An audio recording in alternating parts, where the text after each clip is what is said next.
তুই পোলার নামে বিচার নিয়ে এসেছিস, তোরে মাইর দিব আগে।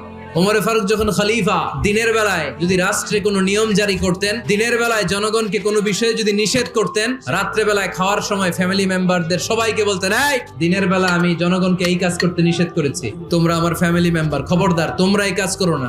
জনগণ করলে যতটুকু শাস্তি, তোরা করলে পাবি ডবল শাস্তি।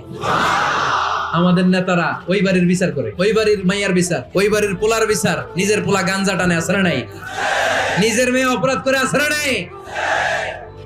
কি নেতা ছিলেন ওমরে ফারুক, নিজের ছেলেকে 80টা বেত মেরেছেন। ওমরে ফারুক রাদিয়াল্লাহু তাআলা আনহুর ছেলে আব্দুর রহমান ছিলেন মিশরে, ওখানে নাবিজ খেয়েছিলেন। নাবিজ হচ্ছে আরব দেশের লোকেরা দুধের মধ্যে শক্ত খুরমা রাত্রেবেলা ঢেলে দিত, ঢেলে দিলে সারা রাত ওই খুরমার রসটা দুধের সাথে মিশে দুধটা লাল হয়ে যেত, এটারে সকালবেলা খেত, খুব সুস্বাদু, এটাকে বলে নাবিজ। কিন্তু এটা রাতে ভিজাইলে সকালেই খাইতে হয়, রেখে দিলে আবার একটু সমস্যা হয়, এটা অনেকটা তারির মতো হয়ে যায়, মাতলামি চলে আসে।